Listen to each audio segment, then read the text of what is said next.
प्रपंच और परमार्थ दोनों रास्तों को बैलेंस करके चले, इस बारे में आप क्या मार्गदर्शन करना चाहेंगे?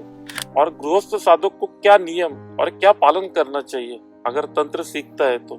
जीवन का सबसे बड़ा पाप क्या है आपकी नजर से? वैसे आपसे ये भी बात हुई थी कि आप हनुमान जी को अपना बड़ा भाई मानते हैं। तो ऐसा कोई कनेक्शन है जो आपको बहुत पहले महसूस हुआ हनुमान जी के साथ? थोड़ा आपको रुकाना चाहूंगा, 4 लाइनें आप उस भजन के अगर आप सुनाना चाहेंगे तो। मैं वेजिटेरियन रहा हूँ हमेशा से। जिम जाता था तो बहुत से लोग कहते थे कि प्रोटीन के बिना तो बात नहीं बनेगी। हाँ, मांस मछली अंडा तो वहाँ पे तो खाना ही कंपलसरी बोलते हैं। हाँ, लेकिन फिर भी उनकी कृपा है कि मैंने आज तक जिस भी कंपटीशन में पार्टिसिपेट किया मैं कभी नहीं हारा। अवधूत जी, तंत्र में बलि का क्या महत्व है? बलि क्यों दी जाती है? माला का जप हो या आसन हो या कोई मंत्र हो या सर के ऊपर कपड़ा वगैरह लेना पड़ता है, तो इन सारों चीजों का महत्व क्या है गुरु मंत्र का या गुरु दीक्षा का एक साधक के जीवन में? और वो लेने के बाद साधक के जीवन में क्या बदलाव आते हैं? अध्यात्म में आदमी जब भी एंटर करता है तो सोचता है कि उसे आत्मज्ञान प्राप्त हो, बाद या कोई प्रोसेस आपको ऐसे पता है जो पूरी करने के बाद आदमी को आत्मज्ञान प्राप्त हो? प्रणाम, मेरा नाम है धीरज बोडके, मैं नई मुंबई से हूँ। प्रणाम अवधूत जी। प्रणाम। दत्त महाराज के बारे में हमने काफ़ी आपके वीडियोस वगैरह देखे, आप उनकी साधनाओं के बारे में, उनके प्रति आपके अनुभव आपके काफ़ी गहरे रहे हुए। आप दत्त महाराज के बारे में कैसे उनसे जुड़े, आपकी जर्नी कैसे रही लाइफ की, उसके बारे में जानने के लिए आज हम यहाँ उपस्थित हुए हुए। अवधूत जी, तंत्र के बारे में आपने बात की, लोगों के मन में काफ़ी उत्सुकता है या जिज्ञासा है आजकल कि तंत्र को जानना, या तंत्र बुरा होता है, ऐसे भी काफी सारे लोगों के मन में एक भावना बनी हुई है। अगर किसी गृहस्थ साधक को तंत्र सीखना है, उस मार्ग पे चलना है, तो क्या वो सांसारिक जीवन जीते हुए तंत्र विद्या सीख सकता है, उसको अर्जित कर सकता है? तंत्र को सीखने के लिए आदमी को अपने जिंदगी के कितने साल देने पड़ते हैं? क्योंकि हर जैसे डिग्रीज है, एजुकेशन से कोई 3 साल की 5 साल की रहती है, उसी हिसाब से तंत्र को सीखने के लिए कुछ सालों की मर्यादा है। तंत्र क्या है और गृहस्थ साधक को क्या नियम और क्या पालन करना चाहिए अगर तंत्र सीखता है तो? इसके बारे में थोड़ा दर्शकों को आप बताइए। तंत्र क्या है बाबा? ये तो जिस नजरिए से हम तंत्र को देखेंगे उसके अकॉर्डिंग उसकी परिभाषा बनेगी। क्योंकि तंत्र की एक परिभाषा ये भी है कि जो शिव के मुख से निकले वचन है, शिवोक्त सूत्र है, वो भी तंत्र है। तंत्र का एक अर्थ व्यवस्था भी होता है। तंत्र का एक अर्थ प्रक्रिया या टेक्निक जिसको कहते हैं, विधि, एक्चुअल परफेक्ट विधि, वो भी है। हम किस नजरिए से देख रहे हैं तंत्र को, उसके अकॉर्डिंग उसकी परिभाषा गढ़ी जा सकती है या समझा जा सकता है। रही बात तंत्र के बारे में जागृति की है, उसके बारे में जो एक उत्सुकता है, लोगों को एक एक्साइटमेंट रहता है जानने के लिए, क्यूरियोसिटी है। ये आयरनी है कि भारत में या विश्व में भी जो लोग हिंदू सनातन धर्म को फॉलो करने वाले हैं, मेरे अनुसार 90% लोग तांत्रिक हैं, क्योंकि वो तंत्रोक्त विधि से ही पूजन करते हैं, लेकिन उन्हें पता नहीं है। ऐसे बहुत से लोग हैं। जैसे वैदिक परंपरा में मूर्ति पूजन मान्य नहीं है।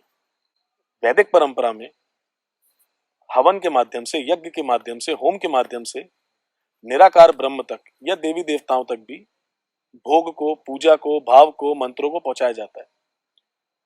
जो मूर्ति पूजन जिसके अंदर हम प्राण प्रतिष्ठा करते हैं, या जो यंत्र का पूजन है जिसमें हम प्राण प्रतिष्ठा करते हैं, किसी शक्ति को बैठाते हैं, उनको स्थान देते हैं, और लगभग 90% लोग इसी पद्धति से पूजा करते हैं। मंदिर जाते हैं, किसी विग्रह को देख के उनसे जुड़ते हैं, या किसी यंत्र की उपासना करते हैं, किसी फोटो में ईश्वर को, चित्र को देखते हुए उसकी उपासना करते हैं।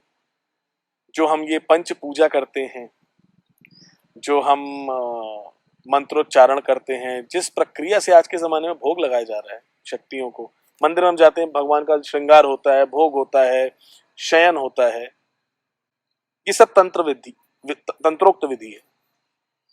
और अगर हमें इससे डर नहीं लगता तो फिर हमें तंत्र के अंदर डरने की जरूरत नहीं है। तंत्र डरावना नहीं है, तंत्र एक विधि है। विधि कैसे डरावनी हो सकती है? तंत्र का अनुभव डरावना हो सकता है, और वो आपके ऊपर है। जैसा मैंने पहले कहा कि व्यक्ति को अगर अपनी प्रकृति पता है, वो किस भाव में सहज है, किस रास्ते चलेगा तो सहज है। जैसे अगर कोई व्यक्ति समुद्र के आसपास रहने वाला है, तो उसे अपने आसपास के जीव जंतुओं के बारे में, जो वहां की वाटर बॉडी के आसपास जो जीव जंतु पाए जाते हैं या जो पेड़ पौधे पाए जाते हैं, उसके बारे में ज्यादा जानकारी होगी।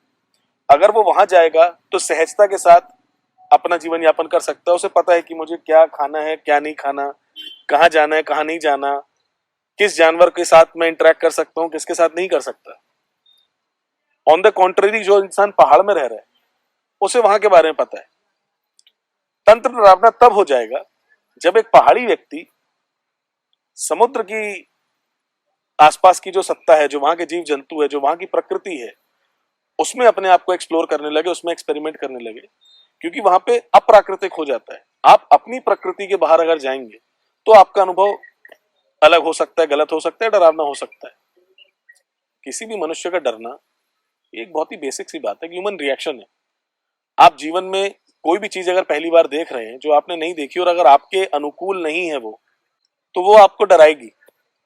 जैसे आपको मैं एक उदाहरण देता हूँ, ये प्रकृति के ऊपर ही मैं कह रहा हूँ। आप किसी भी वाइल्ड लाइफ सेंचुरी में जाएंगे, नेशनल पार्क में जाएंगे, तो कुछ लोग होते हैं, कुछ गांव के लोग होते हैं जो आसपास या फिर बीच में ही रह रहे होते हैं। उनका जंगली जानवरों के साथ बहुत ही फ्रीक्वेंट इंटरेक्शन है। उन्हें उनको देख के उतना डर नहीं लगता जितना एक शहरी व्यक्ति को देख के डर लगेगा। अगर हमारे सामने शेर आ जाए 20 फीट पे, 50 फीट पे, तो हमारे मन में डर तो होगा, क्योंकि हमारी प्रकृति जंगली नहीं है, हमारी प्रकृति शहरी है। और जो जंगल में रहने वाला है, अगर वो किसी शहर में आ जाए और एक एस्केलेटर में चढ़ना हो, तो वो उसमें घबरा जाएगा, क्योंकि वो उसकी प्रकृति नहीं है। वो पहाड़ चढ़ सकता है जी। लेकिन वो किसी मॉल में एस्केलेटर को नहीं चढ़ सकता, उसके लिए वो डरावना है। तो हमें किस चीज से डर लगेगा, ये हमारी प्रकृति के ऊपर है।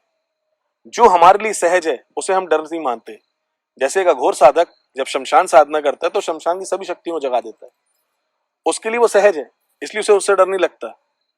लेकिन अगर कोई व्यक्ति गृहस्थ साधक है, सात्विक भाव का साधक है, सौम्य भाव का साधक है, अगर उसके जीवन में कभी वो सो भी रहा है और कोई डरावना सा कोई उसने दृश्य देख लिया, कोई प्रेत देख लिया, कोई सरकटा व्यक्ति देख लिया, तो वो उतने में डर जाएगा, क्योंकि वो उसके लिए असहज है, उसका दिनचर्या नहीं है।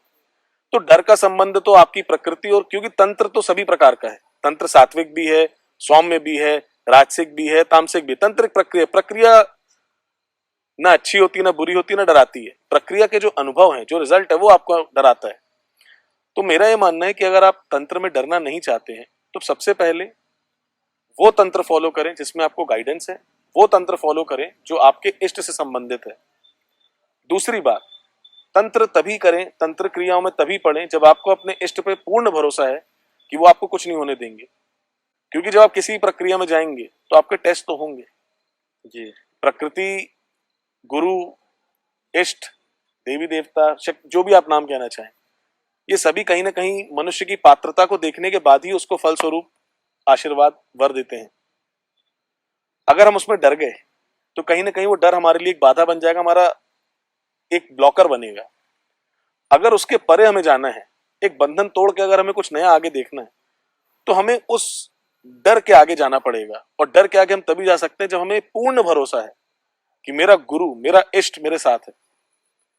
अगर मैं तंत्र की किसी विधि को, मैं किसी साधना को कर रहा हूं, मैं तंत्र के मार्ग में किसी योग को कर रहा हूं, किसी ध्यान में हूं, और मुझे ऐसा कोई अनुभव होता है जो मेरे लिए असहज है, जिसकी मुझे आदत नहीं है, तो मुझे स्वाभाविक सी बात है डर लग सकता है। मैंने कोई ऐसी चीज देख ली, कोई ऐसी बात सुन ली, कोई भी ऐसा अनुभव हुआ जो मेरे साथ पहले नहीं हुआ है, तो डरना स्वाभाविक है।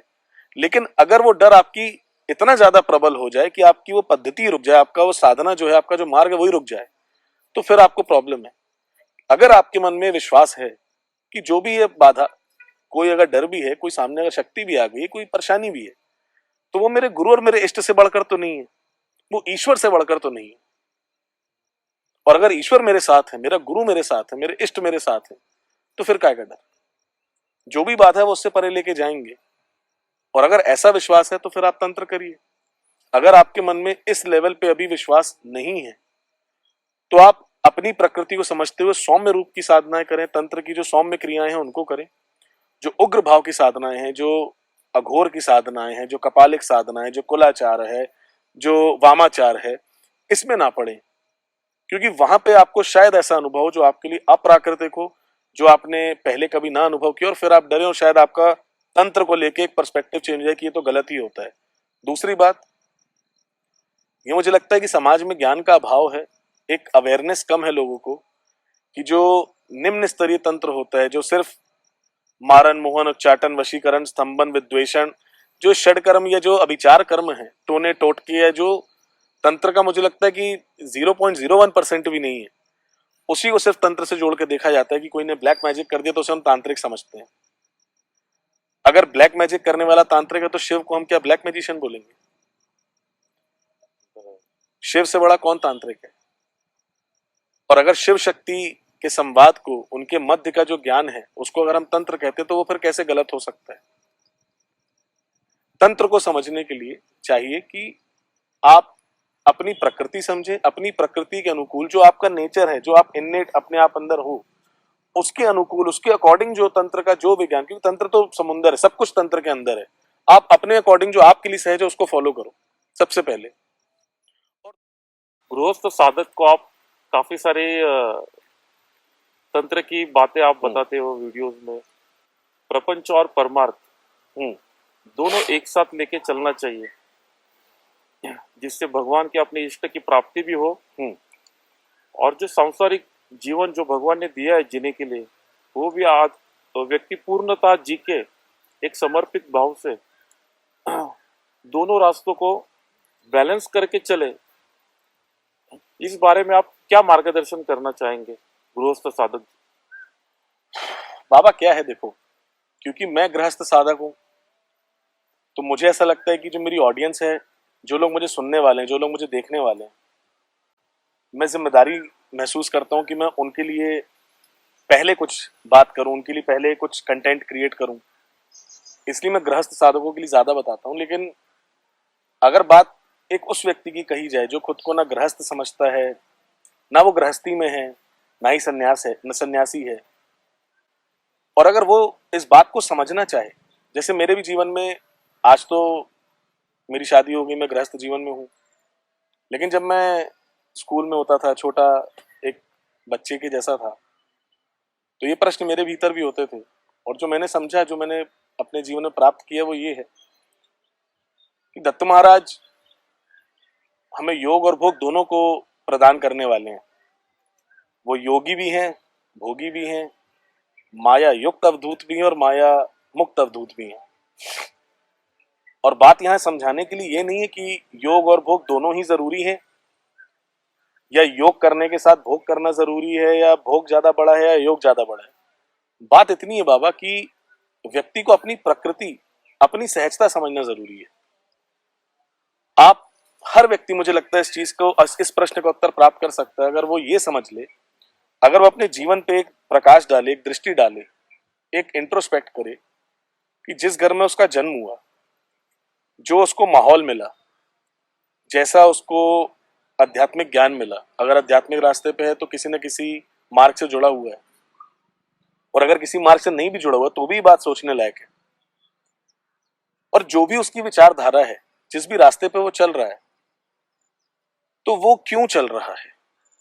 क्या ये इस कारण से है कि परिवार का एक ट्रेडिशन चला आ रहा है, आप उसको फॉलो कर रहे हो इसलिए, या उसका कारण ये है कि जिस मार्ग को आपने अपने लिए चुना है, चाहे वो गृहस्थ का हो, सन्यास का हो, या किसी कोई भी रास्ता हो, वो आपको पसंद है, आप उसको अच्छा, आपको इंटरेस्टिंग लगता है, आपके रुचि का विषय है, इसलिए आप उसको कर रहे हो। महत्वपूर्ण ये है कि व्यक्ति खुद की प्रकृति को समझे कि प्राकृतिक रूप से, नेचुरली, ईश्वर ने जिस स्वरूप में, जिस शरीर के साथ, जिस दिमाग के साथ किसी भी इंसान को धरती पे भेजा, उसके लिए सबसे आसान क्या है, उसके लिए सहज क्या है। अगर कोई व्यक्ति अपने आप को सन्यास में, विरक्त भाव में सहज मानता है, क्योंकि बहुत से ऐसे लोग हैं, मैं खुद भी ऐसे लोगों से मिला हूं, जो पारिवारिक जीवन में जीवन व्यतीत कर रहे हैं, साधना भी कर रहे हैं, आध्यात्मिक यात्रा में हैं, पर उनके लिए जो पारिवारिक बंधन है, संसारिक बंधन है, वो इतना बड़ा बंधन है, वो उनके लिए इतनी बड़ी पीड़ा है कि कहीं ना कहीं वो उनको उनकी सहजता से दूर ले जाकर उन्हें असहजता में बैठा देती है। और जब वो विरक्त भाव में घर से दूर होते हैं तो बहुत ही सहजता के साथ अपने जीवन को जीते हैं, अपने आप को जीते हैं, अपने आप से ईमानदारी के साथ जीते हैं। और अगर वो गृहस्थ में अपने परिवार में आ जाए तो कहीं ना कहीं एक रिस्ट्रिक्शन है, एक बंधन है, वो एक नकलीपना, एक असहज व्यवहार उनको करना पड़ता है। तो ऐसे व्यक्ति को चाहिए कि अगर उसको अपनी सहजता विरक्ति में दिखती है तो वो उसको विरक्त का रास्ता अपनाना चाहिए, वो संन्यास का रास्ता अपनाए। जो व्यक्ति खुद को सहज भाव से ये मानता है कि वो पारिवारिक, संसारिक या जो भी भौतिक जगत की जिम्मेदारियां जिसको हम भोग कह सकते हैं उसमें भी सहज है, और अगर अध्यात्म में जो जिसको हम योग कह देते हैं या पारलौकिक जगत है, जो भौतिकता से परे है, जो ऐश्वर्य से भरा हुआ है, जो ईश्वरीय है, जो माया के परे है, एक और भाषा में अगर उसको समझा जाए, एक और तरीके से, हाँ हाँ, दोनों में अगर सहज है तो वो गृहस्थ साधक बन सकता है। और ये चयन करना मुझे लगता है कि कोई दूसरा व्यक्ति किसी के लिए चयन नहीं कर सकता, ये किसी भी व्यक्ति को खुद अपने लिए बहुत ही आसान तरीका है। थोड़ा शांति के साथ, बाहरी और भीतरी हल्ले से मुक्त होके, शांत करके सभी चीजों को, अगर साधक इस बात को समझने का प्रयास करेगा तो उसे समझ में आ जाएगा कि उसके लिए गृहस्थ साधना का मार्ग, गृहस्थ जो जीवन है वो ज्यादा ठीक है, ये संन्यास का जीवन ज्यादा ठीक है। मुझे मेरे लिए गृहस्थ जीवन ज्यादा सहज लगा, इसलिए मैंने ये रास्ता अपनाया। तंत्र का साधक है। क्योंकि आजकल के जो यंग पीढ़ी है उनके ऐसा एक सोच बन गई कि अगर तंत्र सीखना है तो ये भी जैसे हम कोई डिग्री लेते, कोई डिप्लोमा करते, तो उस हिसाब से वो ऐसा सोचते हैं कि शायद ये 3 साल में या 5 साल में ये कर सकते हैं। तो उसके बारे में थोड़ा मार्गदर्शन कीजिए। तंत्र के अंदर बहुत सारे मार्ग हैं और जो जिस मार्ग पर मैं अपने आप को पाता हूँ वो गुरु का रास्ता है। और जैसा कि आप जानते हैं कि गुरु का वचन ही प्रमुख है, गुरु की कृपा ही सब कुछ है। अगर आप पे गुरु की कृपा है तो जो किसी भी अन्य साधक को जन्म जन्मांतर के बाद जो चीज प्राप्त नहीं होती, अगर गुरु कृपा हो जाए तो वो क्षण भर भी नहीं लगता आपको प्राप्त हो सकती है। अनेकानेक सिद्धियां आपको एक क्षण में मिल सकती है। जिसको हम डिग्री कह रहे हैं उसे हम सिद्धि के रूप में, तंत्र में उसे सिद्धि कह सकते हैं। जी जी। कि साधना आपने करी, एक पढ़ाई करी, आपको उसमें पास का रिजल्ट मिल गया, आप उत्तीर्ण हो गए तो सिद्धि हो गई। तो ये गुरु कृपा के ऊपर है। मूलतः गुरु ही मत आधार है तंत्र का, इष्ट और गुरु। अगर आप पे गुरु कृपा है तो उसके लिए कोई नियम, बंधन, कानून नहीं है। हालांकि ये सभी प्रकार के तंत्र मार्गों के लिए लागू नहीं होता। जैसे कि हमने देखा है, जाना है कि अघोर मार्ग जो है उसमें 12 वर्षों की साधना का एक नियम होता है, जिसमें आप शमशान साधना करते हैं, शिव साधना करते हैं, शव साधना करते हैं। 3 प्रकार की साधनाएं होती हैं। तो वो किसी किसी मार्ग पे एक पीरियड, एक समय डिफाइंड होता है, लेकिन वो ज्यादातर सन्यासी लोगों के लिए है, जो पूर्ण रूपेण विरक्त हैं, वो उनके लिए है। गृहस्थ साधकों के दृष्टिकोण से अगर देखा जाए तो ऐसा कोई टाइमलाइन नहीं है कि इतने समय करने के बाद ही होगा। क्योंकि ठीक है, मैं मानता हूं कि कभी कभी शास्त्रों में ये वचन लिखे हैं कि जैसे कोई साधना है, ये प्रक्रिया है, अगर आप इस मंत्र का 1.25 लाख जप करेंगे तो ये सिद्ध हो जाएगा और आपको ये फल मिलेगा, पैसे मिल जाएंगे, धन मिल जाएगा, आपको ज्ञान हो जाएगा, सिद्धि मिल जाएगी, अष्ट सिद्धि, नवनिधि, कुछ भी मिल सकता है आपको। पर अगर इसको आप यथार्थ के धरातल पे उतार के देखेंगे, जिन लोगों ने इसको आत्मसात किया है, जिन लोगों ने इन प्रक्रियाओं को एक्सपीरियंस करा है, करके देखा है, उनसे बात करेंगे तो आप पाएंगे कि 1.25 लाख का जप करना था, वो 5-10 बार भी 1.25 लाख का जप कर लें अगर, तब भी उन्हें कोई अनुभूति नहीं है। और फिर कुछ ऐसे भी साधक, मेरे अपने जीवन में भी अनुभव है, मैं अपने जीवन के अनुभव और जो मैंने अन्य साधकों के जीवन के अनुभव सुने, मैं उसके आधार पर आपको ये बात कह रहा हूं कि अगर ये लिखा भी है किसी शास्त्र में कि 1.25 लाख का जप करेंगे आप, या 50,000 का जप करेंगे, 1,000 का जप करेंगे, 108 का जप करेंगे, तो कोई प्रक्रिया चलेगी या सिद्ध होगी। हो सकता है कि आप एक ही बार करो और सिद्ध हो जाए, हो सकता है आप सोचो बस कि आपको ये करना है और गुरु महाराज आपको, आपका इष्ट आपको ऐसी दे दे।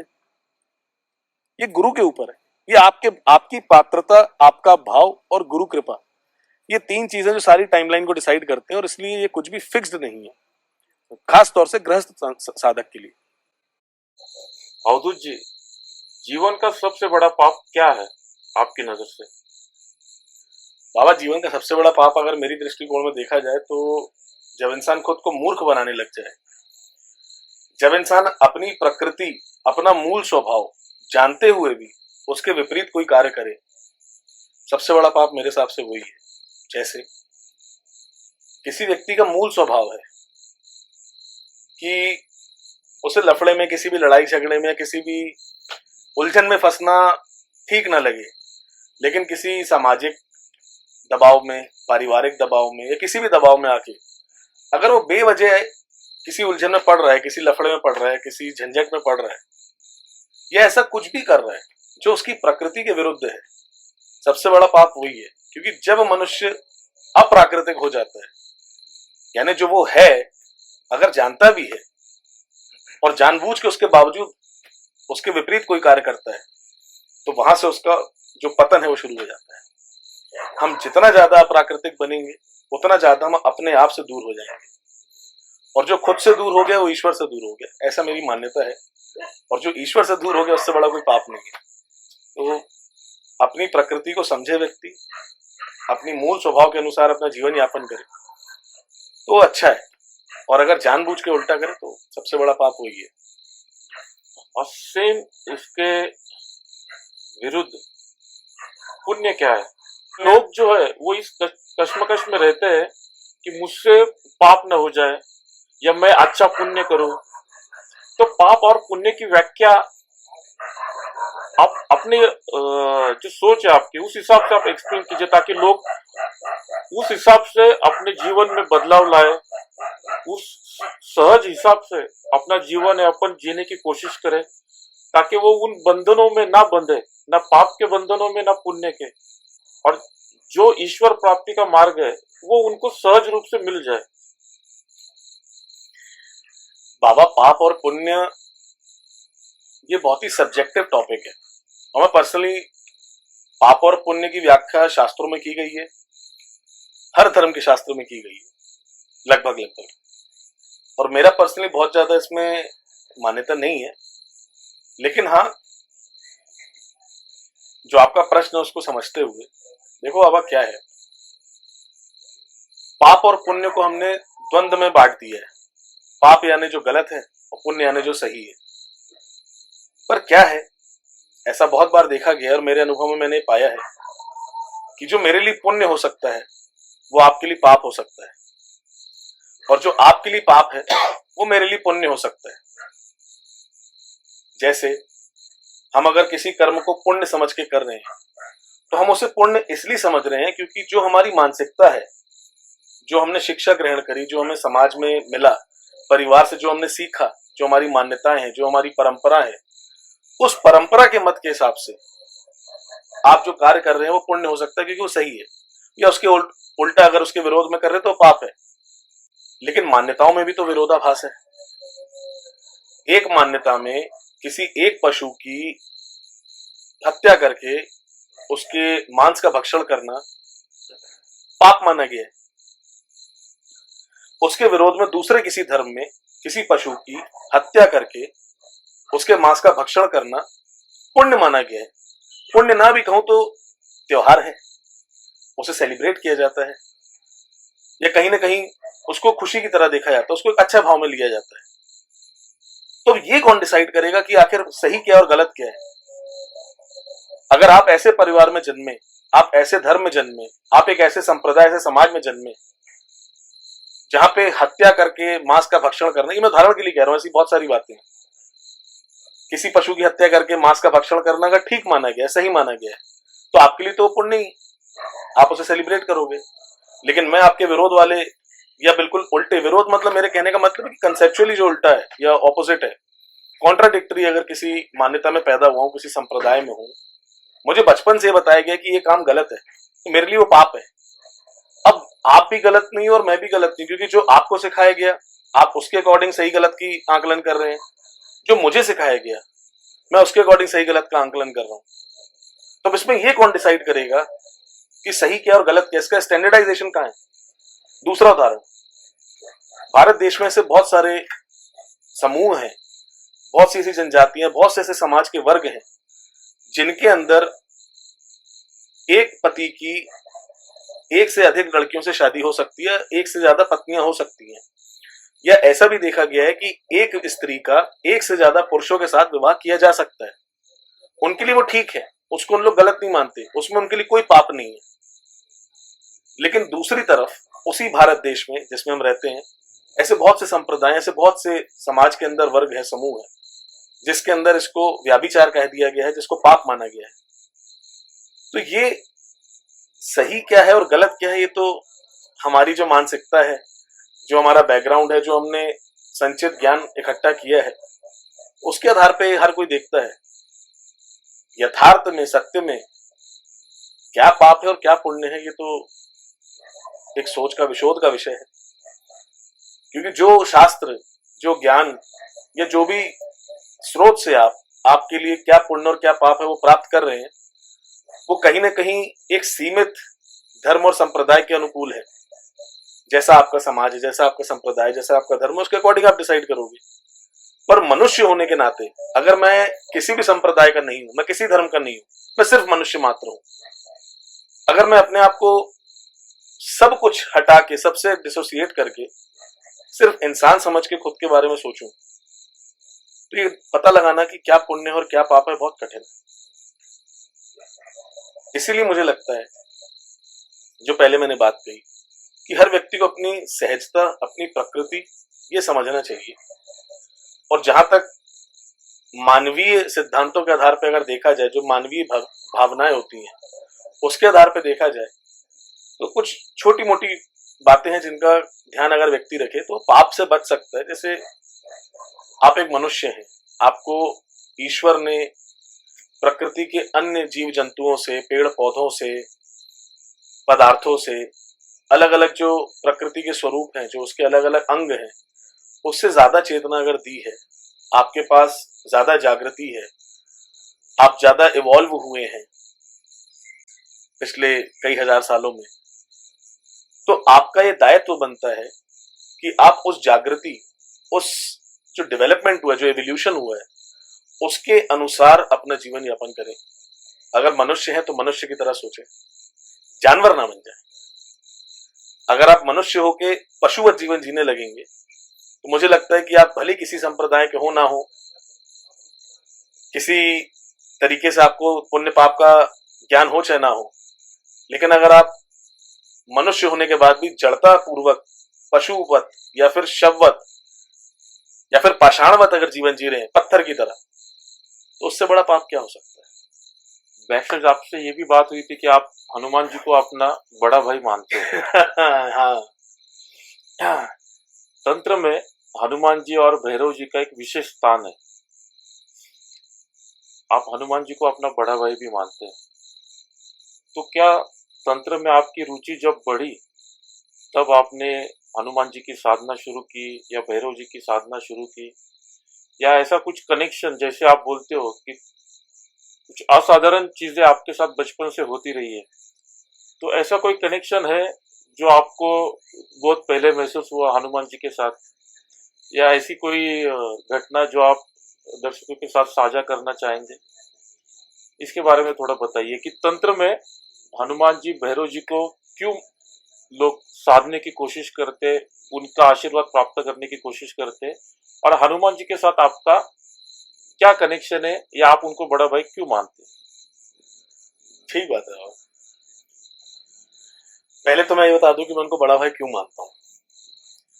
बाबा क्या था, बचपन से तो हनुमान जी के बारे में बहुत ज्यादा जानकारी नहीं थी, लेकिन क्योंकि मेरे पिता के पक्ष में मेरे जो दादा दादी हमारे यहाँ पे मानव संप्रदाय में हनुमान जी को नहीं पूजा जाता, लेकिन मेरी नानिहाल में मेरी जो माता जी की फैमिली थी, मेरे नाना नानी, मेरे मामा लोग, मासी वगैरह जो हैं, वो सब सनातन संप्रदाय से हैं और हनुमान जी है, जो भी हिंदू धर्म के अन्य देवी देवता हैं, सबकी पूजा पाठ करते हैं।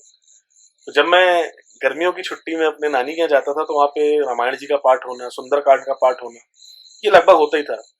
जगराता होना, भजन होना। यही जब मैं आपको पहले भी जब हमारी चर्चा हो रही थी तो मैंने कहा था कि छोटी उम्र में भजन गाता था मैं तुतला के, और उसके लिए मैं फेमस था। तो वो मैं अपने ददिहाल में यानी अपने पिता के परिवार में जब था तब भी था, और जब मैं नानी के यहाँ जाता था तो वहां भी इसलिए मैं बड़ा फेमस था। और वही जो सिक्के 1-2 रुपए मिलते थे वहां भी होता था। तो जब जगराता होता था तो मुझे भी कहा था कि भजन गाओ, और मैं जो भगवान कृष्ण के या दत्त महाराज के जो भी भजन मुझे आते थे वो मैं गा देता था, तो बड़ा अच्छा लगता था। उसी समय पे पहली बार मैंने एक भजन सुना था, कुछ याद करो अपना पवन सुत वो बालपन, विद्युत सी गति जिसमें थी अद्भुत उबालपन। एक मूवी आई थी बहुत पुरानी, उसमें दृष्टांत ऐसा है कि जब ये सुंदरकांड का ही, सुंदरकांड में दृष्टांत आता है, जब हनुमान जी को बोला गया कि आप 100 योजन समुद्र लांग के लंका में जाइए और सीता माँ का पता लगा के आइए। तो हनुमान जी को क्योंकि श्राप था तो अपनी शक्ति के बारे में खुद ही नहीं जानते थे, उनकी चेतना विस्मृत हो चुकी थी, नहीं पता था। तो उनको जगाया जा रहा था, उनको बताया जा रहा था कि आप क्या हैं। जामवंत ने उनको बताया कि आप कौन हैं, और वो दृष्टांत को भजन के रूप में गा के बहुत अच्छे से बताया गया, और वो भजन मेरे आत्मा में बस गया। और तब से मेरी हनुमान जी के प्रति, मतलब वो भजन ऐसा था कि मैंने उसको फिर याद किया, और तब से आज तक मैं जब भी हनुमान जी को याद करता हूँ तो भजन मेरे मस्तिष्क में चलता है या मैं गाता हूँ उसको। वहां से हनुमान जी मेरे जीवन में आ गए। थोड़ा आपको रुकाना चाहूंगा, 4 लाइनें आप उस भजन के अगर आप सुनाना चाहेंगे तो। बिल्कुल, गाने का तो मेरा शौक है, संगीत मुझे बहुत अच्छा लगता है। उसके भजन तो क्या, मैं आपको शुरुआत में उसका 1-2 लाइनें आपको वो सुनाता हूँ, बड़ा अच्छा है। अब जागो हे अंजनी कुमार, लंका की ओर प्रयाण करो, हे भूतकाल के विकट वीर,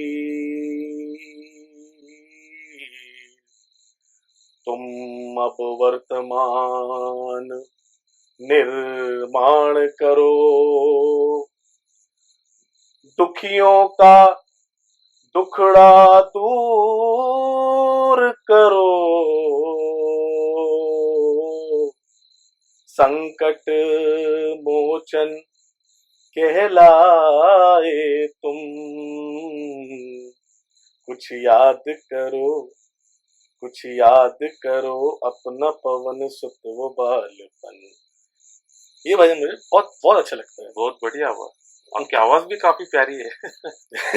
आवाज का तो पता नहीं, ठीक है, अच्छा लगता है गाना। तो वहां से हनुमान जी बस गए दिल में। छोटा था तो घर के आसपास हनुमान जी के मंदिर तो होते ही हैं। फिर रुचि हो गई सुंदरकांड में, जहां भी सुंदरकांड का पाठ होता था वहां मैं बैठ जाता था, जहां भी भजन होते थे वहां मैं बैठता था, मुझे बड़ा अच्छा लगता था। जब मैं बड़ा हुआ, जब मैं थोड़ा और बड़ा हुआ, जब मैंने जिम जाना शुरू किया, जब मैं अखाड़े वगैरह जाने लग गया, तो पहलवानों में तो उनके अधिपति हनुमान जी महाराज है, महावीर है। और अगर आपको बल चाहिए तो हनुमान जी के पास जाना है। इसी के चलते मैं एक व्यक्ति से मिला, मैं शाखा जाता था, और वो एक अखाड़े के उस्ताद थे। तो उन्होंने मुझे एक छोटा सा प्रयोग बताया। उन्होंने कहा कि तुम एक पान बनवा के ले जाया करो, जो पान हम सादा पान खाते हैं उसे बनवाओ, हनुमान जी के मंदिर जाओ, भाव के साथ उन्हें अर्पित करो, और हनुमान जी से कहो कि हनुमान जी महाराज मुझे आप बल और बुद्धि प्रदान करें, क्योंकि बल बुद्धि के दाता है वो, और वो अर्पित करके प्रसाद स्वरूप में उस पान को ग्रहण करो, और ऐसा प्रतिदिन करो। प्रतिदिन तो मेरे लिए संभव नहीं था, लेकिन मैं मंगलवार के मंगलवार, शनिवार के शनिवार, मंगलवार शनिवार को मैं ऐसा करता था। और मैं किसी को ये प्रयोग सुझा नहीं रहा हूं, क्योंकि जरूरी नहीं है कि हर कोई पानी खाए। बल के लिए आप एक्सरसाइज करिए, अच्छा खाना खाइए। लेकिन हाँ, मुझे ऐसा लगा कि वहां से मेरे को एक हनुमान जी से जुड़ने का मौका मिल गया, क्योंकि मैं मंदिर जाता था, वहां बैठता था, भाव से जुड़ गया उनसे। प्रार्थना जब आप किसी भी शक्ति से करेंगे तो आपकी भावनाएं व्यक्त करेंगे, तो आप जुड़ जाएंगे। और क्योंकि मेरे जीवन में ऑलरेडी भगवान के रूप में पंचदेव थे, पंच परमेश्वर थे मानव संप्रदाय के, तो मैंने उनको भगवान नहीं माना। मैंने कहा आप तो मेरे बड़े भाई हो, क्योंकि आप पहलवानों के देवता हो, मैं भी पहलवान हूँ, आप भी हैं, आप बलशाली हैं, मैं भी बलशाली बनना चाहता हूँ। तो बड़ा भाई समझ के उनको मैंने साधा। खोलो खोलो, आना तो आ जाओ, क्या दिक्कत है, ले लीजिए। अभी लॉक की, अभी इसको बाद में करेंगे, रख दो, या तो इसको ये वाला आंसर निपटा के फिर अपन चाय वाय पीते एक छोटा ब्रेक ले लेंगे। आप ठीक है, जैसा ठीक लगेगा। चल रहा तो चलने देंगे, चलने दो, पी सकते हैं ना? हाँ पी सकते हैं, सब कोई दिक्कत नहीं है। तो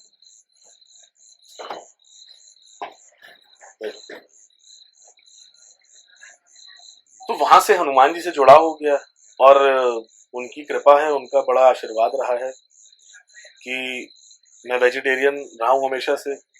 जिम जाता था तो बहुत से लोग कहते थे कि प्रोटीन के बिना तो बात नहीं बनेगी। हाँ, मांस मछली अंडा तो वहां पे तो खाना ही कंपलसरी बोलते हैं। हाँ, या फिर सप्लीमेंट्स, कुछ ना कुछ आप प्रोटीन लो या कुछ तो भी। जी हाँ, जी हाँ। ना ही जिस परिवार में पैदा हुआ वहां पे ऐसे प्रोटीन की ऐसी डाइट तो हमारे घर में थी नहीं, हम लोग वेजिटेरियन परिवार में था मैं, और इतने पैसे नहीं थे कि मैं सप्लीमेंट लूं। तो जो भी घर में बनता था उसी को प्राप्त करते थे, खाते थे।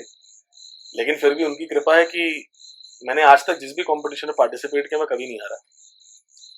ये उनकी असीम कृपा है, और बहुत ही कम आयु में मैं जब, आपने बताया था गोल्ड मेडल भी आप देश के लिए लाए। हाँ मतलब नेशनल लेवल पे, स्टेट के लिए लेके आया मैं, इंटरनेशनल तक तो नहीं गया मैं, पर नेशनल लेवल तक मैंने खेला है और कंपटीशन में परफॉर्म किया। तो जो लोग ऐसा सोचते थे कि बिना ऐसी डाइट के आप नहीं आगे बढ़ सकते, उनको सबको मैं कहता था कि अगर हनुमान जी की कृपा है आपके साथ, अगर वो आपको देख रहे हैं, उनकी दृष्टि है, तो आप मुट्ठी भर चना खाकर भी पहाड़ उठा सकते हो, और आपके अंदर सब कुछ हो सकता है। और वहां से मैंने चमत्कार, मतलब बहुत, अब यही जो मैं आपको बात कह रहा हूँ, वेजिटेरियन आदमी के लिए ये सब करना, कंपटीशन लड़ना, district level, state level, national level, बड़ा आसान नहीं है, उनकी कृपा है। रही बात, और वहां से मतलब मेरा वो एक कारण था जहां से मैं हनुमान जी जुड़ा, और आज भी उनको अपना, मैं बड़ा भाई, उनको अपना अग्रज मानता हूँ। तंत्र में जहां तक हनुमान जी का सवाल है, ज्यादातर लोग जो हनुमान जी महाराज की पूजा करते हैं वो भक्त के रूप में करते हैं, क्योंकि वो राम भक्त हैं, और वो भक्ति देने वाले, इंसान को सात्विकता देने वाले, इंसान को शांति देने वाले हैं, बुद्धि और बल देने वाले हैं। तंत्र में हनुमान जी को, क्योंकि वो रुद्र अवतार हैं, रुद्रावतार माने गए हैं, और रक्षण के लिए किसी भी प्रकार की नकारात्मक शक्ति से, भूत बाधा से कोई व्यक्ति अगर पीड़ित है, तंत्र बाधा से पीड़ित है, तो उसकी काट करने के लिए हनुमान जी महाराज को अति बलशाली और जल्द से जल्द व्यक्ति की बाधा को हल करने वाली ऐसे देवता माने गए। हनुमान जी महाराज के बारे में ऐसा देखा जाता है, तंत्र में जो लोग ज्यादातर भगवती की साधना करते हैं, शक्ति के स्वरूपों की साधना करते हैं, भगवती काली की साधना करें, भगवती शारदा की, दुर्गा माता की साधना करते हैं, या भगवती आद्या के किसी भी स्वरूप की साधना करते हैं, तो ऐसा देखा गया कि वो हनुमान जी को और भैरव जी की साधना जरूर करते हैं। हमने कई फोटोज में आपने देखा भी होगा कि हनुमान जी पहले चलते हैं, फिर माँ भगवती हैं, और फिर पीछे भैरव जी हैं। उनको कई लोग हनुमान जी कहते हैं, कई लोग लंगर वीर कहते हैं। अल्टीमेटली आप जो भी समझे, है बात एक। तंत्र में अगर इस कंसेप्ट को समझे, अगर इस छवि को समझेंगे आप कि हनुमान जी आगे ध्वज लेके चल रहे हैं, पताका है उनके हाथ में, और पीछे भगवती है, शक्ति है, और उसके पीछे भैरव है, इससे आप क्या प्रारंभ लगाएंगे? इससे आप ये पर्याय लगाएंगे, इससे समझने का ये मतलब है कि हनुमान जी जिस भगवती जिस रास्ते चलती है, और भगवती का मैं तंत्र में जब बात कर रहा हूं तो मैं महिषासुर मर्दिनी की बात कर रहा हूं, मैं भगवती कामाख्या की बात कर रहा हूं, मैं उस भगवती की बात कर रहा हूं जो दुष्टों का संहार करने वाली है, जो पापियों का नष्ट करने वाली है। तो जितने भी दुर्जन हैं, जो दुष्ट लोग हैं, उनको एक अलार्म कॉल देते हुए हनुमान जी महाराज आगे चल रहे हैं कि हट जाओ, अगर बचना है तो सही रास्ते आ जाओ, अगर गलत रास्ते पे चलोगे, अगर दुष्कर्म करोगे तो भगवती काट देगी, भगवती आपका संहार करेगी। इसलिए उनके पास भगवती की पताका है। एक प्रकार से वो चेतावनी दे रहे हैं। उसके बाद भगवती है, अगर व्यक्ति नहीं बदला, अगर समर्पण नहीं किया शक्ति के सामने, अगर गलत रास्ते पे चलता रहा, अपने आप को भगवती से बड़ा माना, प्रकृति से बड़ा माना, तो प्रकृति उसका संहार करती है। और जो भी बच कुछ जाता है व्यक्ति के जीवन में शेष, जो भी नकारात्मकता शेष बच गई, किसी का संहार किया, जैसा दृष्टांत भी है कि भगवती ने जब दानवों को मारा तो उनके जो भी विक्षिप्त शरीर पड़े थे, उनके सर कटे पड़े थे, उनके हाथ पैर जो भी जहां गिरे पड़े थे, तो पीछे जो भैरव देवता चलते हैं वो चीत्कार मारते हुए चलते हैं। उनके साथ जो यक्षिनियां हैं, जो उनके साथ उनके गण हैं, जो उनके साथ पीछे भेड़िए, लोमड़ी, श्वान, यानी जिनको हम कुत्ता या श्वान कहते हैं, वो चलते हैं। वो सब उन योगिनियों को, जो भगवती की दासियां हैं, जो डाकनियां हैं, जो पिशाचनियां हैं, जो भगवती की सहचरियां हैं, उनका जो विकराल भाव है उसको कंट्रोल करने के लिए भैरव जी उनके एक प्रकार से कस्टोडियन है, उनको कंट्रोल करने वाले हैं, ताकि क्योंकि भगवती की जो असीमित ऊर्जा है, असीमित शक्ति है, उसे किसी न किसी रूप में तो सीमित करना पड़ेगा, उसका कहीं ना कहीं कंट्रोल तो रखना पड़ेगा। जैसे अगर हमारे पास कहीं भी इलेक्ट्रिसिटी का पावर का सॉकेट है तो उसमें हम एक बटन जरूर लगाते हैं कि अगर उसको ऑन करना है तो ऑफ करने का भी मैकेनिज्म होना चाहिए। तो वो भैरव जी हैं, और जो शक विक्षिप्त शरीर पड़ जाते हैं उसे चीत्कार मारते हुए भैरव जी उनको उड़ा देते हैं, यानी एक प्रकार से उनको विध्वंस मचा देते हैं। और उनके जो गण हैं, जो लोमड़ियां हैं, जो श्वान चल रहे हैं, जो उनके गण चल रहे हैं, वो उन सबका भक्षण करते हुए चलते हैं। यानी समझने वाली बात क्या है कि हनुमान जी महाराज, या जिनको लंगरवीर कहा जाता है, वो पहले तो वार्निंग दे रहे हैं आपको, पहले चेतावनी दे रहे हैं कि दुष्कर्म करना छोड़ दो और सत्य के रास्ते पे आ जाओ, भगवती के सामने समर्पण कर दो, अपनी गलतियों के लिए माफी मांग लो, भगवती शांत हो जाएंगी, आपको माफ कर देंगी। अगर नहीं करोगे तो भगवती के अधीन होना पड़ेगा और आपका संहार होगा। और संहार होने के बाद जो विध्वंस भगवती का होता है, क्योंकि जब माँ काली ने रक्त बीज को मारा तो इन सभी में आप कथा जानते हैं कि भयंकर विध्वंस हुआ। जी हाँ, बहुत। और उनको कंट्रोल करने के लिए शिव जी को कभी भैरव के रूप में या जो भी अनेकानेक रूप में आना पड़ा। तो वो काम भैरव जी पीछे कर रहे हैं।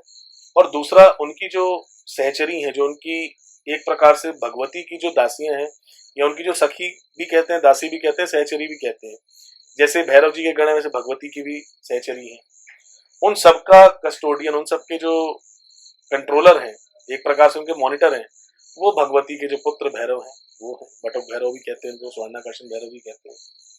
और जो भी संहार होता है उसको सृष्टि के अंदर नकारात्मकता का कोई एक कण भी ना रह जाए, इसलिए भैरव देव और उनके जो गण हैं वो सब कुछ सफाई करते हुए, जो भी कचरा बचा है, नकारात्मकता को साफ करते हुए चलते हैं। और इस छवि को जब हम देखते हैं भगवती के स्वरूप में, तो हनुमान जी महाराज, माँ भगवती और भैरव जी। तो आपका जो प्रश्न था हनुमान जी और भैरव जी, उसमें एक स्वरूप में तो मैंने कहा, बट तंत्र में भैरव का अर्थ एक और भी है। जब भगवान शिव मां शक्ति के साथ किसी भी स्वरूप में पूजे जाते हैं तो वो भैरव है। भैरव देवता शिव से परे नहीं है। ये लोगों को कंसेप्ट थोड़ा सा मुझे लगता है क्लियर होना चाहिए। कई लोगों को लगता है कि शिव जी अलग हैं, भैरव जी अलग हैं, ऐसा नहीं है। भगवान शिव ही, भगवान जिनको हम भोलेनाथ कह देते हैं, शिव शंकर हैं, महादेव हैं, वही भैरव जी हैं। जब वो शक्ति से अलग हो जाते हैं तो उनको भैरव नहीं कह सकते, क्योंकि भैरव तो भैरवी के साथ ही, वो उनके रक्षक हैं, उनके धारक हैं। जहां जहां शक्तिपीठ है वहां वहां भैरव है, क्योंकि वो शक्ति के रक्षक है। और शिव जी अगर शक्ति के साथ है, भगवती के साथ है, प्रकृति के साथ है, तो वो भैरव है। तो भैरव का एक स्वरूप तो वो है। दूसरा, तंत्र में भैरव को अन्याय के विरुद्ध काम करने वाली शक्ति के रूप में देखा जाता है। किसी भी साधक के साथ, जिस भी मनुष्य के साथ किसी प्रकार से अगर अन्याय हुआ है तो भैरव उसके साथ खड़े, क्योंकि वो कोतवाल है, वो न्यायाधीश है, वो न्याय करने वाले हैं और भयंकर हैं। और भयंकर होने की वजह से वो भय को भी हर लेते हैं। जो उनकी आराधना करता है, जो उनकी उपासना करता है, उसे किसी प्रकार का भय सता नहीं सकता, क्योंकि जो सभी भय को हरने वाले, सभी भय को डरा देने वाले, जो डर को भी डरा दे, जो मृत्यु को भी मार दे, ऐसी शक्ति महाविकराल भैरव है। और इस स्वरूप में भी तंत्र में उनकी उपासना की जाती है। और मैंने, जैसा कि तंत्र साधना में एक साधक को अनुभव प्राप्ति के लिए किसी भी शक्ति को अगर आप समझना चाह रहे हैं तो सिर्फ पढ़ के समझना एक अधूरा ज्ञान होता है, मेरा ऐसा मानना है। अगर आप किसी भी शक्ति से जुड़ना चाहते हैं, किसी भी स्वरूप में ईश्वर के, क्योंकि है तो सब निराकार ब्रह्म की ही सत्ता, उसी से उत्पन्न उनके अलग अलग साकार स्वरूप है, जिनको हम अलग अलग नामों से जानते हैं।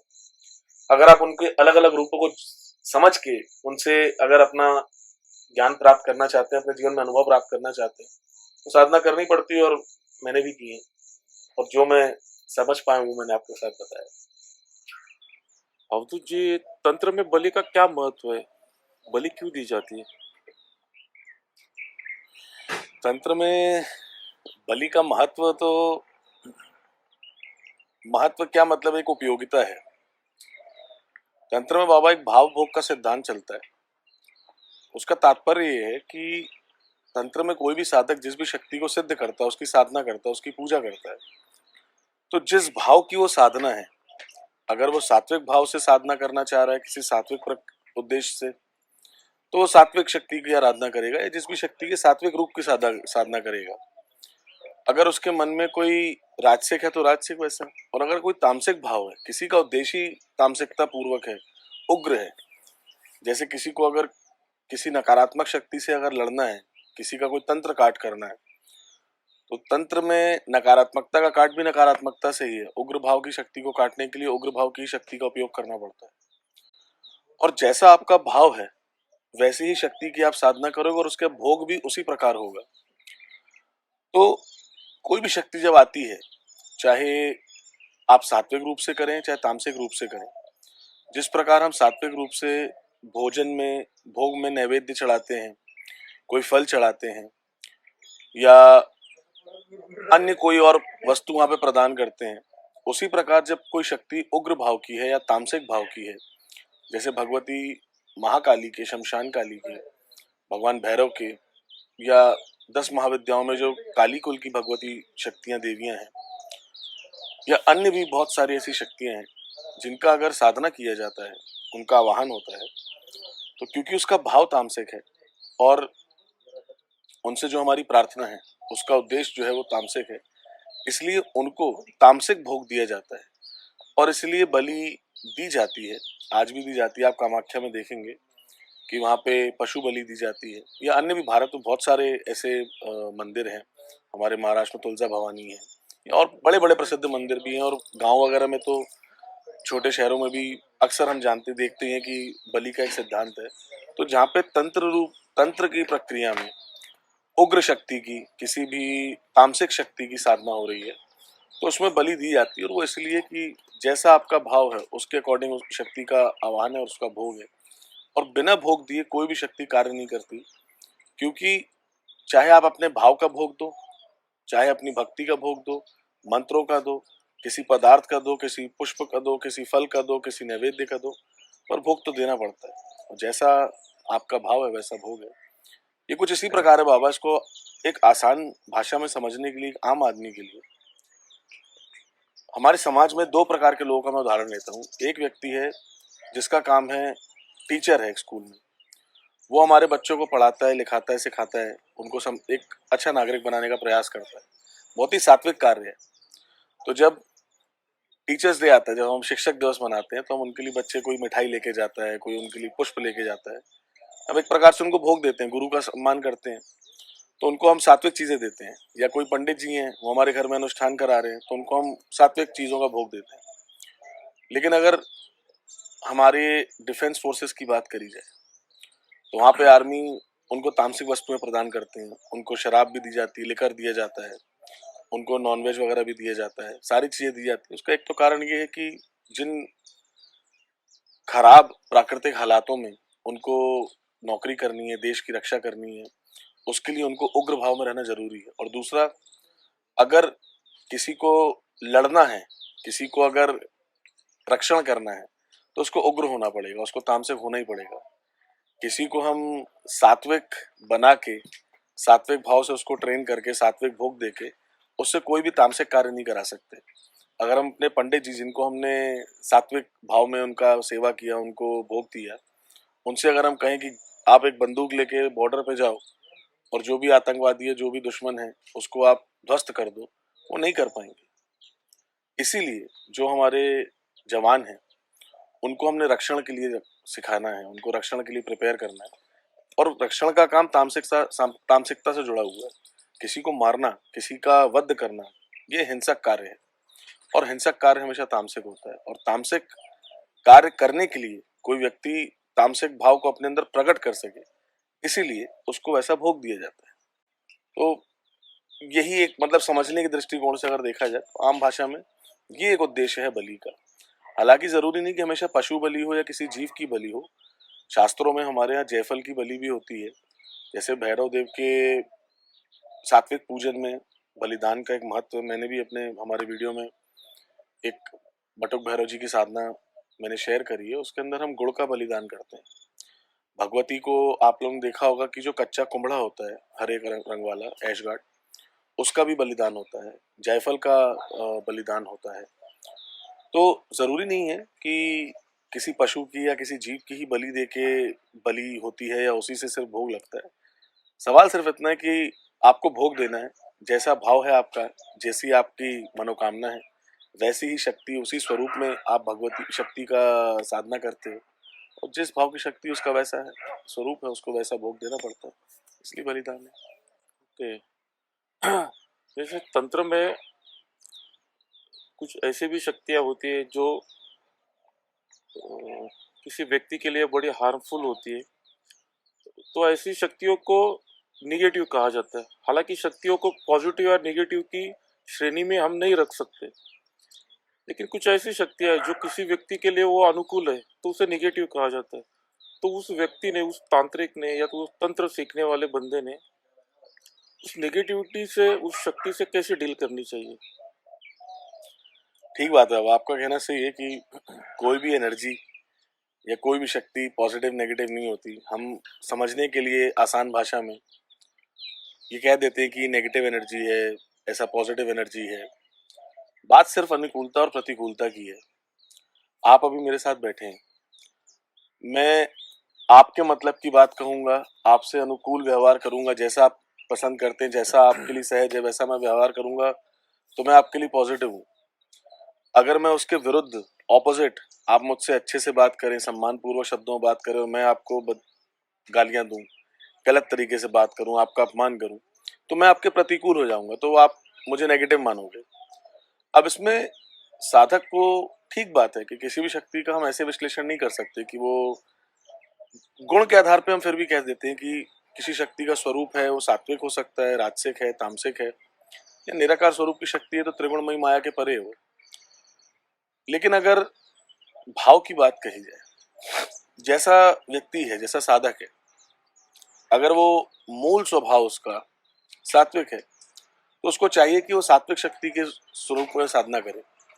जैसे अगर आप भगवान शिव के उपासक हैं, सात्विक हैं, तो आप भगवान शिव के सात्विक स्वरूप में साधना करें।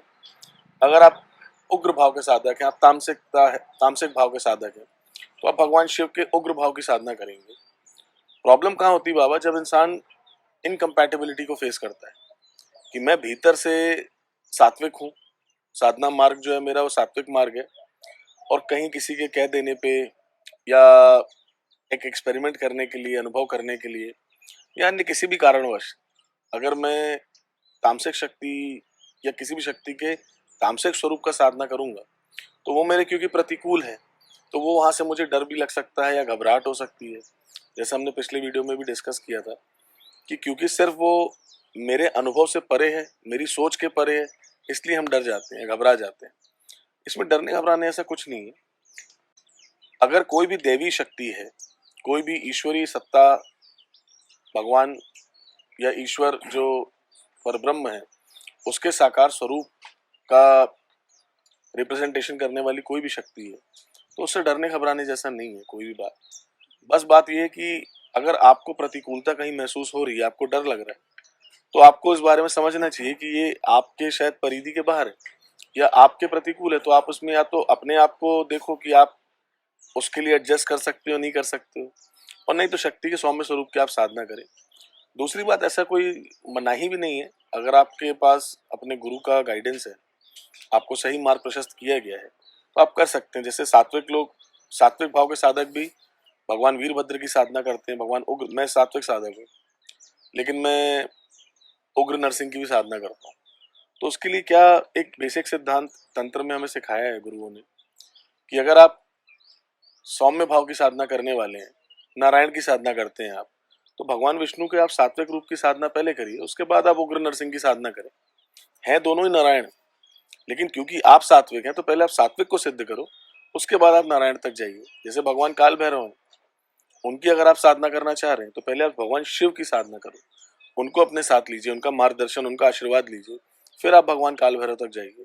तो आपके यानी सात्विकता और जो आपके प्रतिकूल तामसिकता है, इन दोनों भाव के मध्य में अगर आप अपने इष्ट को बैठा देंगे, अपने गुरु को रख देंगे, तो वो उस चीज को बैलेंस कर देगा। नुकसान ज्यादातर बाबा तब होता है जब व्यक्ति निम्न स्तरीय साधना करने लगता है, निम्न स्तरीय शक्तियों के साथ, उग्र भाव के मंत्रों के द्वारा, क्रियाओं के द्वारा उनसे ऊर्जा प्राप्त करता है या उनसे इंटरेक्ट करने का एक संवाद स्थापित करने का प्रयास करता है, क्योंकि कभी कभी वो शक्तियां आपके ऊपर अटैक भी कर देती हैं। तो ज्यादातर भय का कारण तो ये जो निम्न स्तरीय साधना है वो है। दैवी साधनाओं में कभी भय नहीं लगना चाहिए, और अगर भय लग रहा है तो आप या तो अपने गुरु से तुरंत उस बारे में परामर्श लीजिए, और अन्यथा या तो आप छोड़ दीजिए, क्योंकि भय के साथ साधना हो नहीं सकती। तो इससे अच्छा है कि आप पहले समझ लीजिए, कन्विंस हो जाइए, पूरी तरह सेटिस्फाइड हो जाइए जो भी आप कर रहे हैं, और अगली बार तैयार होके ये मान के कि ऐसा आपके साथ अनुभव एक बार हो चुका है तो शायद आगे भी होगा, एक प्रिपरेशन के साथ आप जाइए और फिर वो साधना करिए। क्योंकि अगर साधना के मध्य में आप डर गए तो डरा हुआ व्यक्ति किसी भी साधना के अनुभव को, क्योंकि जब तक आप स्थिर ही नहीं है, अगर आप डरे हो तो आपका मन विचलित है, आपकी बुद्धि विचलित है, तो आप कोई भी साधना करोगे तो उससे जो आपको ज्ञान मिलना है, जो बोध मिलना है, जो अनुभव मिलना है, वो आप प्राप्त नहीं कर पाएंगे। क्योंकि जो बोध है वो वैसे ही इतना माइन्यूट और इतना सेंसिटिव है कि अगर आप थोड़े बहुत भी विचलित हो तो आप उसको प्राप्त नहीं कर सकते, और भय में तो इंसान बहुत ज्यादा विचलित रहता है। तो उस अवस्था में किसी भी अनुभव को प्राप्त करना बहुत कठिन है।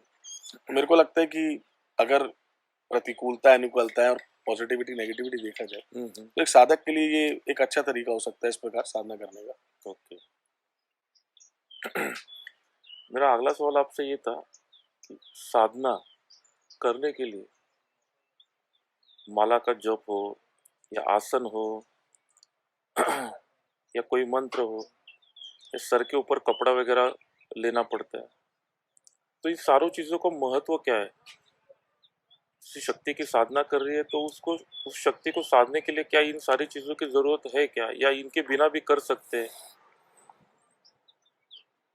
ठीक बात है बाबा, ये तो आपने देखा ही होगा, किसी शास्त्र में दृष्टांत में पढ़ा होगा, या फिर अगर हम किसी टीवी सीरियल या पिक्चर में भी देखते हैं, माइथोलॉजिकल जो मूवीज हैं या कोई भी अगर टीवी शो है, उसमें अक्सर हमने सबने देखा है कि कोई भी अगर ऋषि या कोई भी मनुष्य अगर ईश्वर की उपासना करने लगता है, साधना करने लगता है, तपस्या करने लगता है, तो देवी देवता को भी समस्या हो जाती है, वो भी उसकी साधना को भंग करने के लिए आते हैं।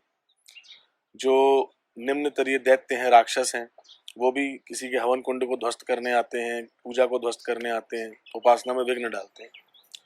इसका कारण ये है बाबा कि ईश्वर ने मनुष्य को एक ऐसी अवस्था प्रदान करी है कि वो अपने भीतर ही समस्त संसार की शक्तियों को प्रकट कर सकता है। और मनुष्य के शरीर के भीतर, मैं सप्त शरीर की बात कर रहा हूँ यहाँ पे, हमारे अंदर वो शक्तियां विद्यमान हैं कि अगर हम चाहें तो मनुष्य के जीवन में रहते हुए भी हम किसी भी देवता के ऊपर पहुंच सकते हैं। और अगर अपने पद से भ्रष्ट हो जाएं, अगर हम अपने पद से हट के कुछ और कार्य करें, तो हम जो हमारे अंदर इतनी दिव्यता भी है उसको विलुप्त करके हम बिल्कुल अंधकार की गहराई में, पाताल में भी जा सकते हैं। और यही कारण है कि जब कोई व्यक्ति साधना करता है, उसके अंदर एक दिव्य शक्तियां, ऊर्जाएं, और जो इनके केंद्र हैं, जिनको हम चक्र कह सकते हैं, अलग अलग एनर्जी सेंटर्स कह सकते हैं, पोर्टल्स हैं, इनके अंदर जब जागृति आनी शुरू होती, धीरे धीरे हम मंत्र उच्चारण करते हैं या साधना करते हैं, ध्यान करते हैं, तो ये जो जागृति होती है, ये जो ऊर्जाएं हमारे शरीर से, इन ऊर्जा के केंद्रों से जो प्रस्फुटित होती है, वो धरती से, यानी जो हमारा तल है उससे नीचे के जो तल की, यानी हमारा एनर्जी वेवलेंथ से जो नीचे के वेवलेंथ की एनर्जीज हैं, जो निम्न स्तरीय शक्तियां हैं, उनको भी आकर्षित करता है। जो हमारे धरती लोक से ऊपर के भी सप्ततल हैं, सप्ततल ऊपर है, सप्ततल नीचे हैं, तो ऊपर के भी जो देवी देवता और अन्य शक्तियां हमसे ऊपर के ऊर्जा वेवलेंथ वाले हैं, उनको भी आकर्षित करता है। इसीलिए जो हम अपने सर को ढकते हैं, कोई कपड़ा रखते हैं, कोई टोपी रखते हैं, कोई पगड़ी लगाता है, या जब हम न्यास आदि करते हैं उसमें हम अपनी शिरसी, स्वाहा, शिखाए, वशट, ये सब जो हम अपना कवच बनाते हैं वो इसलिए बनाते हैं ताकि हमारा जो ऊपर का एनर्जी सेंटर है, जिसको हम शिव सेंटर कहते हैं, जो ब्रह्मरंध्र है हमारा, जहाँ से सारा ही आध्यात्मिक ऊर्जा जो है वो मनुष्य के अंदर बहती है, ब्रह्मांडीय ऊर्जा, ईश्वर की जो बनाई हुई प्रकृति की सत्ता है वो मनुष्य के शरीर में वहां से प्रस्फुटित होती है, उसके अंदर एंटर करती है। तो वहां से किसी भी ऊर्जा का कोई क्षय ना हो, कोई ऊर्जा चुरा ना सके, इसको ध्यान में रखने के लिए एक बंधन लगाया जाता है। क्योंकि कपड़ा कंडक्टर नहीं होता है, एनर्जी को बहने नहीं देता है बाहर, इसलिए अगर हम कोई कपड़ा रख लें, कोई रुमाल रख लें, कोई टोपी, कोई पगड़ी, तो वो किसी भी प्रकार से शक्ति, ऊपर की कोई भी देवी देवता हमारी ऊर्जाओं को चुरा नहीं सकते, ऊर्जा का क्षय होना बंद हो जाता है। अगर कपड़ा नहीं भी है तो मनीषियों ने, गुरुओं ने, ऋषियों ने जो हमें न्यास की प्रक्रिया बताई है, जो कवच की प्रक्रिया बताई है, उसको करने से भी ऊर्जा का क्षय रोका जा सकता है। और इसी कारण से मतलब लगभग यही, इसी जिस प्रकार ऊपर की शक्तियां चुराती हैं ऊर्जा आकर्षित होके, उसी प्रकार जो निम्न स्तरीय शक्तियां हैं वो हमारे मूल ऊर्जा केंद्र से, जहाँ भगवती का निवास है, वहां से ऊर्जा को नीचे की तरफ खींचते हैं, आकर्षित होकर वो वहां से नीचे से चुराने की कोशिश करते हैं। तो उनको काटने के लिए, उसकी कंडक्टिविटी को खत्म करने के लिए हम धरती पर डायरेक्ट नहीं बैठते हैं, हम एक आसन लगाते हैं। क्योंकि आसन आपके और भगवती धरती, जो माँ धरती के ऊपर हम बैठते हैं, उसके और अपने शरीर के बीच में एक एक सेपरेशन क्रिएट कर देता है, एक परत है आसन की, जो आसन भी सिद्ध होना चाहिए। तो कोई भी अगर निम्न स्तरीय शक्ति साधना के दौरान आपकी ऊर्जा को चुराने का प्रयास करे, आपके ऊपर अटैक करने का प्रयास करे, तो आपकी जो ऊर्जा है वो बचाई जा सकती है। माला का महत्व बाबा उसी प्रकार है। हालांकि माला का महत्व किसी भी ऊर्जा के क्षय से संबंधित नहीं है, लेकिन अनेकानेक शक्तियों की, हर शक्ति का संबंध किसी न किसी एक माला से है। शिव जी के लिए रुद्राक्ष की माला है, भगवान विष्णु के लिए तुलसी की माला है, गणेश जी के लिए हम हल्दी की माला करते हैं, भगवती बगलामुखी के लिए हम हल्दी की माला करते हैं, उसी प्रकार भगवती लक्ष्मी के लिए हम कमलगट्टे की माला करते हैं, भगवती दुर्गा के लिए हम स्फटिक की माला करते हैं, हनुमान जी महाराज के लिए हम मूंगे की माला करते हैं। वो इसलिए बाबा, पहला कारण तो उसका ये है, एक तो देखिए जो बहुत बेसिक सा महत्व हम सबको पता ही है कि 108 मन के होते हैं, उसमें एक ऊपर 9 गुरु का मन का होता है, इसको सुमेरु कहते हैं, और फिर उसके ऊपर एक सहस्त्रदल कमल, सहस्त्रार चक्र का फूल होता है। उसका तो एक महत्व हम सब जानते हैं, 108 का क्या महत्व है, इस पर हम पहले भी वीडियो कर चुके हैं। लेकिन एक और जो बात ज्यादा खास है, जो मैं आज के वीडियो में, आज के सेशन में आपको बताना चाहता हूँ, वो ये है कि जो भी ये रत्न पदार्थ हैं, रुद्राक्ष हैं, कोई रत्न है, कोई भी ये पदार्थ है, इनके अंदर प्राकृतिक रूप से किसी न किसी शक्ति की जो ऊर्जा होती है वो अपने अंदर बैठाई होती है, उनमें, उसके अंदर होती है। जैसे रुद्राक्ष के अंदर भगवान शिव की ऊर्जा है। अगर हम शिव की ऊर्जा को प्राप्त करना चाहते हैं तो हम शिव की ऊर्जा के पदार्थ से ही उनके बीजाक्षरों का, यानी शिव स्वरूप का, बीजाक्षर है जो शिव स्वरूप है, शिव का मंत्र और शिव में कोई फर्क नहीं है, वो एक ही सम है, उसको जब हम जपते हुए उसकी शक्ति से जुड़ने का प्रयास करते हैं तो हमारे लिए वो कठिनाई और वो जो दूरी है वो कम हो जाती है। अगर हम हनुमान जी महाराज से जुड़ना चाहते हैं, उनका अनुग्रह चाहते हैं, उनका आशीर्वाद चाहते हैं, उनके साथ अब उनको साधना चाहते हैं, अगर ये भी कह दूं मैं, तो हम मूंगे की माला का उपयोग करेंगे। अगर तो मूंगों के अंदर प्राकृतिक रूप से हनुमान जी महाराज की ऊर्जा है, मंगल ग्रह की ऊर्जा है, तो अगर हम उस माला से करते हैं तो वो जो कनेक्टिविटी है, जो कंडक्टिविटी है, वो बढ़ जाती है, और इसलिए ये माला का महत्व है। स्पिरिचुअलिटी में अगर किसी साधक को आगे बढ़ना है तो उसे गुरु मंत्र की दीक्षा या गुरु दीक्षा लेनी पड़ती है, तो उनका क्या महत्व है दोनों चीजों का, गुरु मंत्र का या गुरु दीक्षा का एक साधक के जीवन में, और वो लेने के बाद साधक के जीवन में क्या बदलाव आते हैं, या कितने आसानी से वो उसके इष्ट भगवान से कनेक्ट हो पाता है, या उनकी कृपा दृष्टि उन पर होती है, उसके बारे में मार्गदर्शन कीजिए।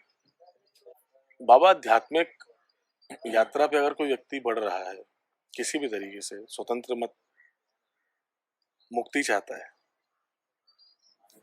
जो बंधन है उसको तोड़ के सभी बंधनों के परे जाना चाहता है, तो गुरु दीक्षा मैंडेटरी नहीं है। पहली बात तो ये समझना पड़ेगा।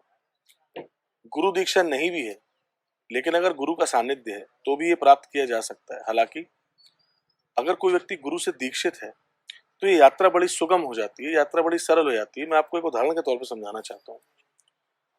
मान लीजिए आपका एक खेत है, आप अपने आप को एक खेत समझिए, ठीक है। आप अपने खेत में गेहूं को उगाते हैं। ये जो गेहूं है, जो आप गेहूं का बीज उगा रहे हैं, जो उसके अंदर फसल उग रही है, इसे आप अपनी आध्यात्मिक उन्नति से जोड़ के देखिए।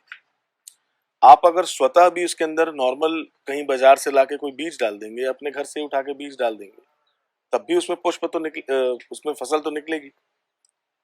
वो जो बीज आपने अंकुर डाला है वो अंकुरित होगा, प्रस्फुटित होगा और उसके बाद उसमें से एक पौधा निकलेगा जो अनेकानेक बीज पैदा करेगा।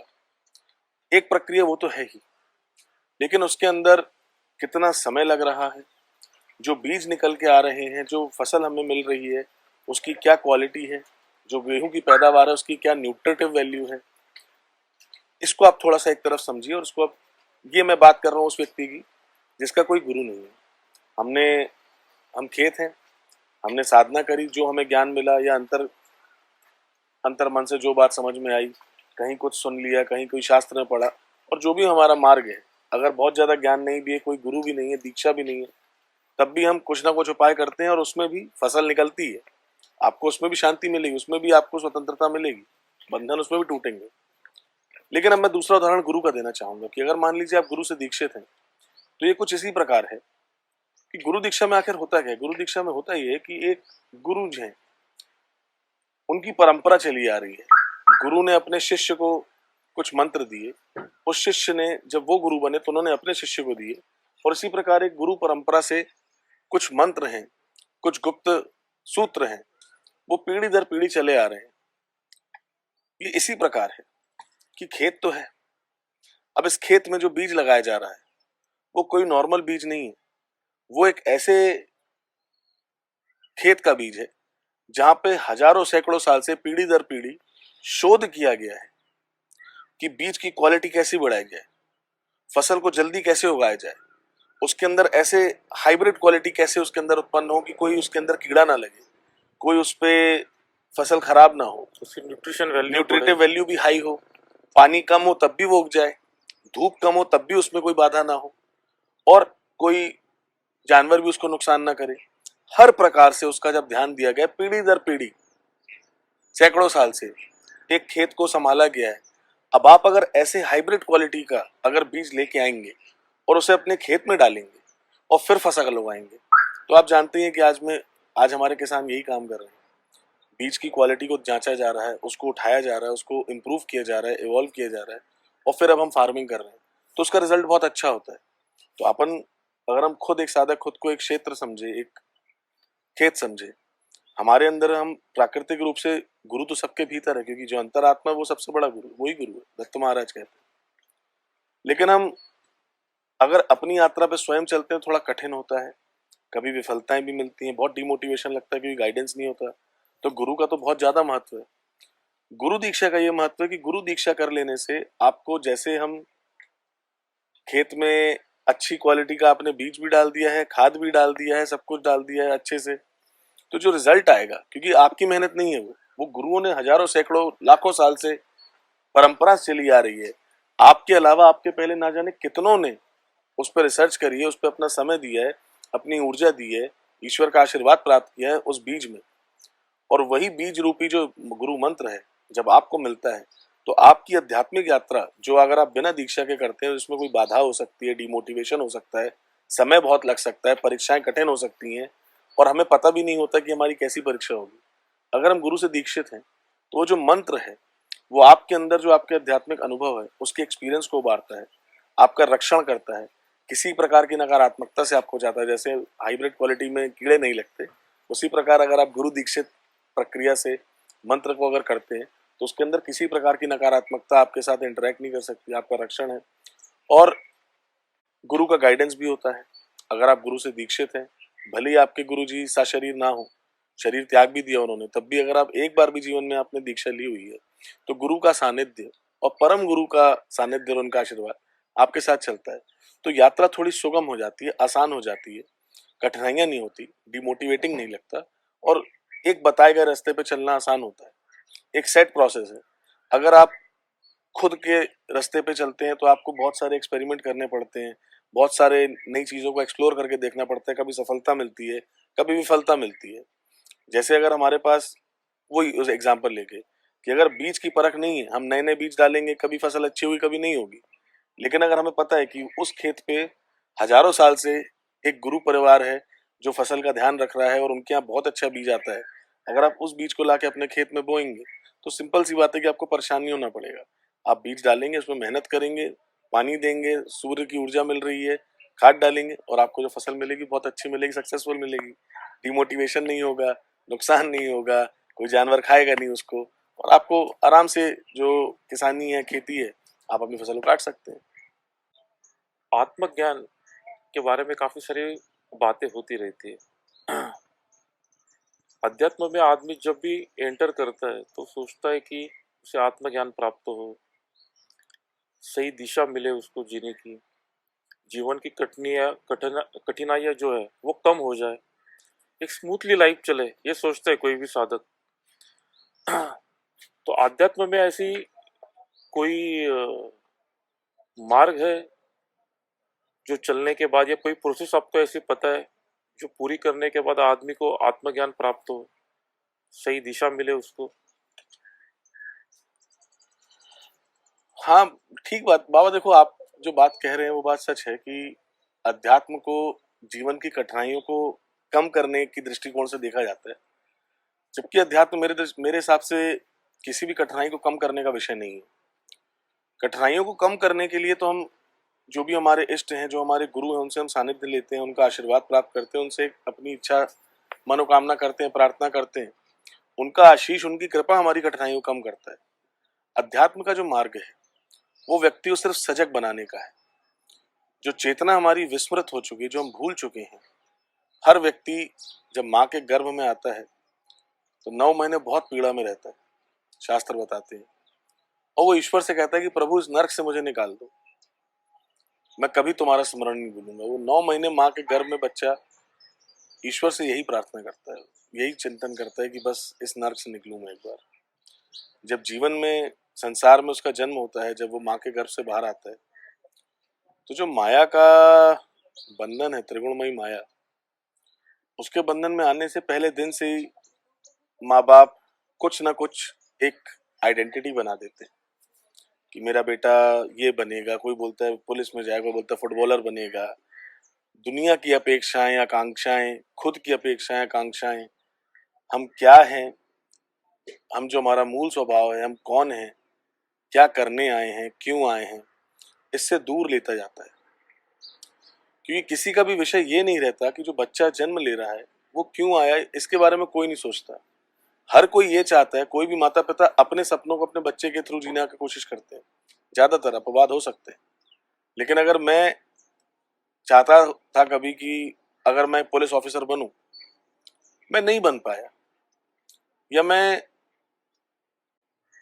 ये बस चाहूं कि मेरा बेटा हो या बेटी हो और वो पुलिस ऑफिसर बने, तो जब वो छोटे बचपन से ही मैं उसको कहीं ना कहीं दिमाग में बोलता रहूंगा, या नहीं भी बोलूंगा तो मेरे मन में एक भाव रहेगा कि अच्छी पढ़ाई करे, अच्छी नौकरी लगे, कोई अच्छा जॉब करे, बिजनेस करे। जबकि हो सकता है कि जो व्यक्ति ने जन्म लिया है, जिस बच्चे का जन्म हुआ है, हो सकता है वो संन्यास बन लेने के लिए उसका जन्म हुआ है, उसको किसी भी पुलिस की नौकरी या किसी भी नौकरी या किसी व्यापार में कोई रुचि ना हो सकता है वो एक अच्छा शिक्षक बनने के लिए इस दुनिया में आया है, हो सकता है वो एक अच्छा चिकित्सक बनने के लिए आया है, ये जो भी करने के लिए आया है। आइडियली आध्यात्मिक दृष्टिकोण से तो हर व्यक्ति को स्वतंत्रता होनी चाहिए कि वो खुद के बारे में सोचे, और माता पिता भी अगर आध्यात्मिक है तो उनको बच्चों को बाकी चीजें भी समझानी चाहिए, संसार का ज्ञान भी सिखाना चाहिए, और बचपन से ही बच्चे को ये भी समझाना चाहिए कि बेटा अपने मूल स्वभाव को समझो, आप खुद क्या है अंदर से।